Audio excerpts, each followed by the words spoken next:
Привет, ребята! Я нахожусь в очень древнем храме Кудумена-Малай.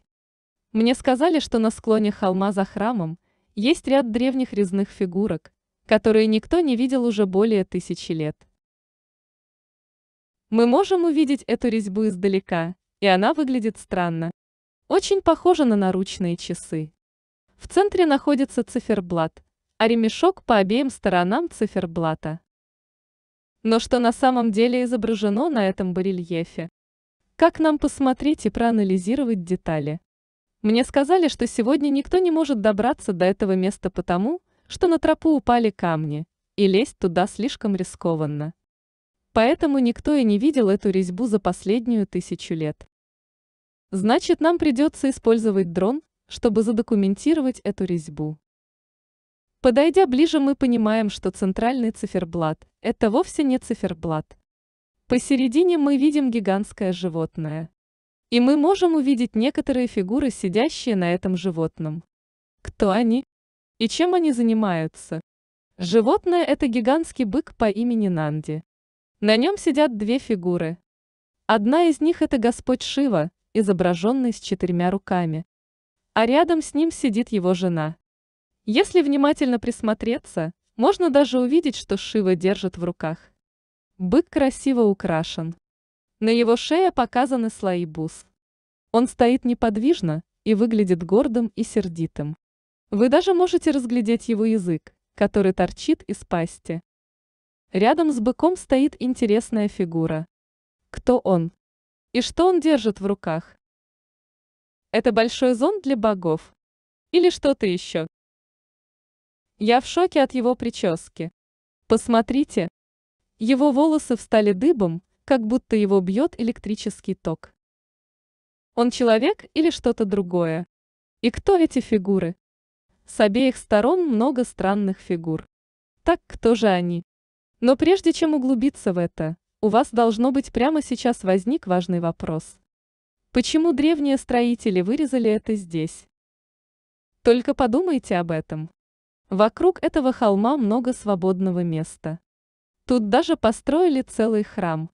Внутри этого храма древние строители вырезали как можно больше барельефов, но все равно остались недовольны. Почему они забрались в это труднодоступное место и вырезали здесь эти фигуры? Подняться и добраться до этого места непросто даже сегодня. Нет безопасного пути, чтобы добраться до этого места. Поэтому у меня возникает вопрос, почему эти барельефы вырезаны отдельно от храмовых помещений, и почему в таком странном недосягаемом месте? Лишь немногие местные жители знают, что эта резьба вообще существует. Никто из посетителей или исследователей даже не знает об этом. Но даже если вы знаете об этой резьбе, вы не можете ее разглядеть. Только если вы возьмете дрон, вы сможете ее увидеть.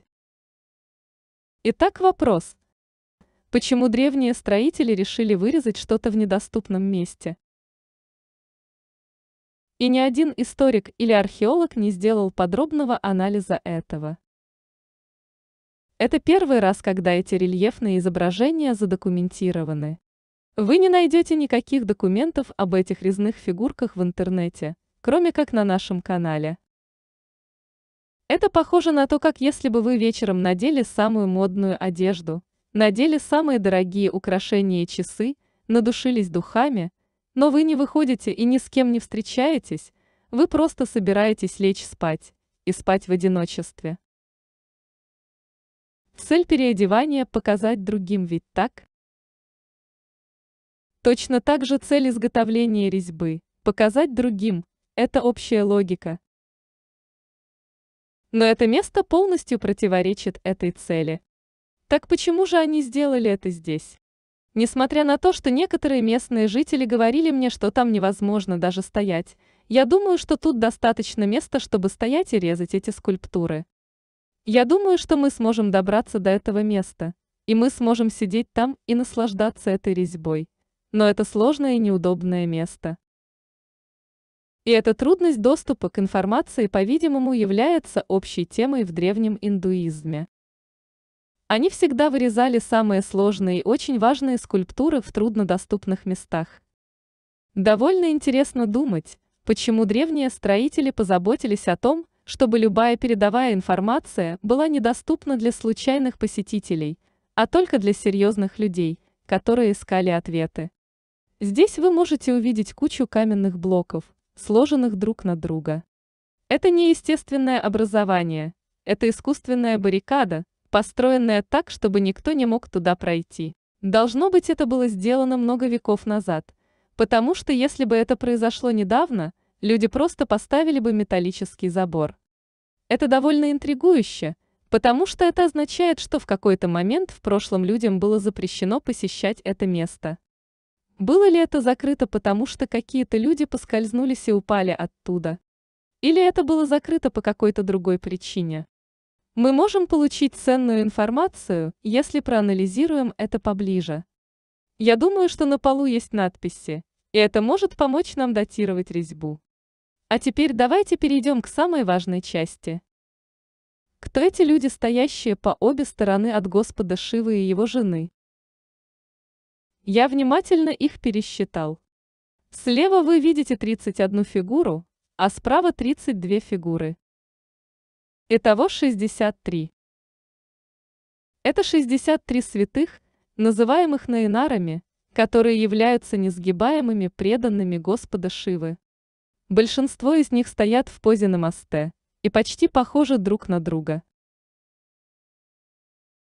Общая тема в книгах по истории и даже в сегодняшних повествованиях в социальных сетях заключается в том, что в древнем индуизме не было равенства. Люди делились на разные касты и были даже неприкасаемые по рождению. Люди из более высоких каст доминировали над людьми из низших каст, которым не были предоставлены равные права или возможности. Итак, согласно современным учебникам, понятие равенства началось только тогда, когда в Индию пришли другие культуры. Та же тема применима и к феминизму. Утверждается, что в Индии к женщинам никогда не относились как к равным, и им не придавали равный статус с мужчинами до последних 50 лет.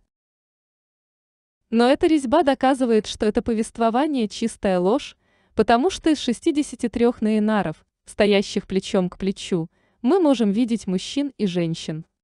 Мы можем видеть королей, священников, поэтов, охотников, рыбаков, работников физического труда и так называемых неприкасаемых.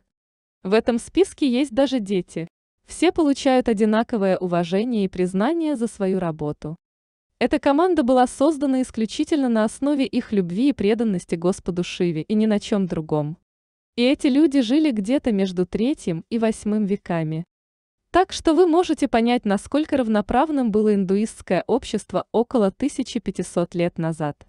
И скульпторы, должно быть, вырезали это примерно в VIII веке нашей эры, потому что близлежащий храм также относится к той же временной шкале. Поэтому этой резьбе должно быть около 1300 лет. Если эти резные фигурки бесполезны, то зачем кому-то тратить свое время и усилия, чтобы вырезать что-то в таком месте, до которого никто не может добраться или даже просто увидеть издалека? Что они пытались здесь сделать? И почему кто-то не хотел, чтобы кто-нибудь имел доступ к этим резным фигуркам? Почему блокировали доступ в этот район? Каков смысл и назначение этой резьбы? Пишите ваши мысли в комментариях. Меня зовут Правин Махан. А в мире еще много загадок, но в один ролик они все не поместятся. До новых встреч! Спасибо за просмотр. Все ссылки на источники информации в описании под роликом. Так что пишите комментарии, жмите на пальцы, делитесь этим видео с друзьями, подписывайтесь на канал, ну а мы пока поищем что-нибудь интересное для следующего ролика. Монтаж, перевод, озвучка и анимация студии Эльмукон.